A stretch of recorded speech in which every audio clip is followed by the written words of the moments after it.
안녕하세요, 리바이버입니다. 이번 영상에서는 이제 정말 엔기어스가 국내 안드로이드 스틱 시장을 완전히 씹어먹겠다라는 그런 야심찬 계획을 이번 M스틱 2 라이트 출시를 통해서 알 수 있게 되었는데요. 이번 영상에서는 그 주제를 가지고 이야기해 볼까 합니다. 먼저 지난 5월 23일 M스틱 2 라이트가 출시되기에 앞서서 M스틱 1이 가격을 엄청나게 내렸습니다. 기존의 가격이 14만 9천 원에서 8만 9천 원까지 내렸어요. 6만 원 정도가 내린 건데 이게 얼마나 가격이 전해배진 거냐? 결국 60%의 가격이 되었다. 그러니까 40%가 할인된 가격을 아예 고정을 해버리겠다는 거예요. 지금 전반적으로 반도체 수급 현황이라던가 아니면은 원자재 공급 문제, 이러한 가격 변동이 더 높아지면 높아졌지 더 떨어지기 힘든 구조임에도 불구하고 굉장히 공격적인 이런 가격 정책을 폈다는 겁니다. 게다가 기존의 M2TIC 1 사용자들은 이 중고 가격이 엄청나게 내려가게 되면서 그러한 피해까지도 이미 알고 있었을 거라고 봅니다. 그럼에도 불구하고 저는 이러한 엠기어스의 결정에 대해서 정말 박수를 보내고 싶어요. 그 이유가 뭐냐면 제가 처음 엠스틱 1을 접했을 때 이 14만 9천 원의 가격이 도저히 구매를 할 엄두가 안 나는 거죠.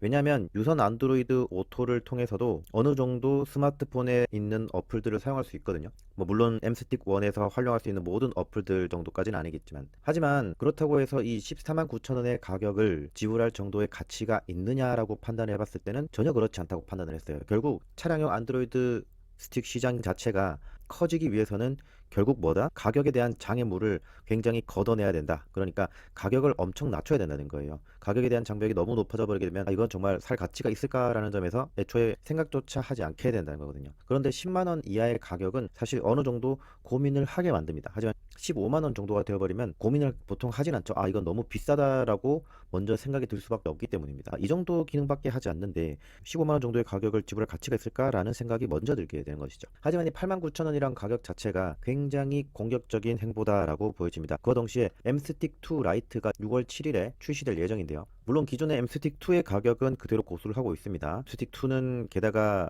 출시한 지도 그렇게 오래되지도 않았고요. 하지만 여기서 M스틱 2 라이트가 기존의 M스틱 1보다 가격이 더 낮게 출시됐다는 점, 하지만 기본적인 성능은 약간씩 올리면서도 기능들은 일부 M스틱 2의 것을 가져왔습니다. 그럼에도 불구하고 M스틱 1보다 가격이 2만원 더 낮게 12만 9천 원의 가격이 책정되었다는 것도 이번에 M기어스에서 차량용 안드로이드 스틱에 대해서 점유율을 이번에 제대로 한번 올려보자, 그러한 결정 그리고 전략을 펴기 시작했다는 것을 바로 느낄 수 있었습니다. 그리고 가격뿐만 아니라 가장 중요한 것은 M기어스의 제품군입니다. 우선 현재 지금 제품이 출시된 거는 여기서 세 개죠. M스틱, M스틱 2, 그리고 IAN10 이렇게 됩니다. 그리고 M스틱 2 라이트는 6월 7일 출시될 예정이고요. 저가형, 그리고 저가형에서 제품의 기능과 성능을 강화시킨 M스틱 2 라이트, 그리고 최고의 성능을 발휘하는 M스틱 2, 그리고 마지막으로 개인이 구매를 할 수는 없지만 아이나비와 협업을 해서 차량에 설치할 수 있도록 한 IAN10까지 해서 뭐 거의 풀 라인업을 갖췄다고 해도 괜찮은, 그러니까 USB를 통해서 차량의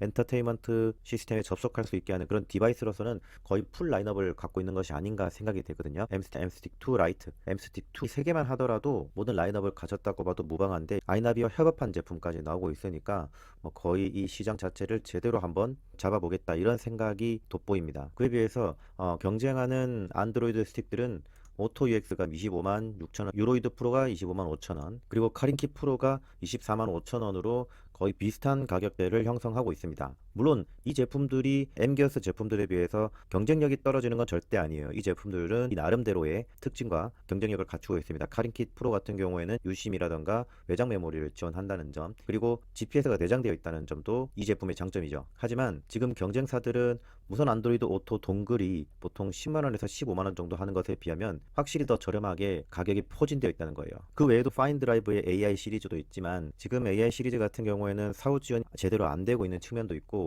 AI3 이후에는 별다른 신제품 계획이 없는 것으로 파악이 되고 있죠.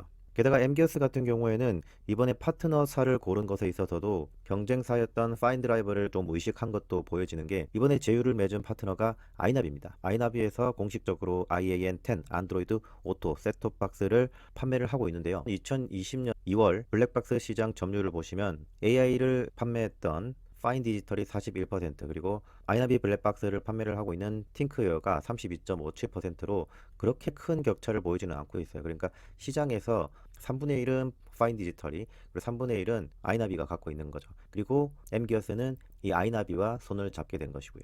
3분의 1은 파인 디지털이, 그리고 3분의 1은 아이나비가 갖고 있는 거죠. 그리고 M기어스는 이 아이나비와 손을 잡게 된 것이고요. 3분의 1은 파인 디지털이, 그리고 3분의 1은 아이나비가 갖고 있는 거죠. 그리고 이런 점에서 볼 때 앞으로 MC틱 제품들이 가지게 되는 전반적인 시장 점유율이 더 높아질 것은 당연해 보이고요. 저는 특히나 이번 MC틱2 라이트가 더 기대되는 게, 사실 MC틱1 같은 경우에는 스펙이 많이 딸렸어요. 그리고 MC틱2는 스펙이 많이 높아졌지만 그만큼 가격적인 면에서 부담이 있는 건 사실이에요. 제가 주변 지인들에게도 얘기를 해봤지만 해당 브랜드의 가장 낮은 등급인 MC틱1보다는 그것보다는 조금 더 안정성이 있을 것으로 판단되면서도 대부분의 MC틱2의 기능들을, 그러니까 성능이 아니라 일부 기능들을 가지고 있는 그러한 이 MC틱2 라이트에 대해서 많은 기대를 하고 있었습니다. 그러한 기대에 따라서 MC틱2 라이트가 모든 물량이 소진되면서 예약 판매가 종료된 것으로 판단이 되고요. 마지막으로 MC틱2 라이트에 대해서 스펙과 기능들을 비교해서 설명을 드리자면, CPU는 기존의 MC틱1과 동일합니다. 다만 램이 LPDDR4 2GB에서 LPDDR4X로 바뀌었습니다. 이게 잘못 5기가 된 것이 아니냐고 하시는 분들도 계시는데, 실제로 삼성에 LPDDR4X가 있습니다. 물론 LPDDR5보다는 성능이 한 단계 낮겠지만 4보다는 조금 더 성능이 높아진 4X라고 할 수 있겠습니다. 그리고 저장 공간은 동일하고요. 와이파이가 기존에 2.4GHz만 지원됐던 것에 반해서 5GHz 듀얼 밴드가 적용이 되어 인터넷 속도가 한층 빨라질 수밖에 없는 조건이고요. USB도 3.0이 지원이 되고 무선 안드로이드 오토까지 지원되고 있습니다. 그리고 CPU는 동일하지만 메모리의 성능이 업그레이드되고 최적화를 통해서 싱글코어나 멀티코어 점수가 약간씩 올랐고, 부팅 시간 같은 경우에는 아무래도 램의 영향을 많이 받겠죠. 그래서 비약적으로 거의 8초 가까운 부팅 시간이 줄어든 것으로 보여집니다. 그리고 마지막으로 MC틱 제품군들이 이렇게 계속해서 꾸준히 인기를 얻어온 비결은 역시 사후 관리입니다. MC틱 1과 2가 4월 21일, 4월 8일에 걸쳐서 최근에도 계속해서 펌웨어가 꾸준히 업데이트되고 있다는 점이 아무래도 기존의 소비자들도 갖고 있는 제품에 대해서 항상 새 것 같은 그런 느낌이 들게 할 뿐만 아니라, 이러한 사후 관리가 제대로 되고 있다는 이미지가 확실하게 심어짐으로써 더 많은 소비자들을 이끌어내는 것이 아닌가, 이런 생각이 드네요. 다음 영상에서는 현재 MC틱2 라이트에 대한 정보가 정식 웹사이트를 통해서 공개가 되었기 때문에 이 부분에 대해서 한번 설명해보는 영상을 제작해 보도록 하겠습니다. 저는 지금까지 리바이버였습니다. 감사합니다.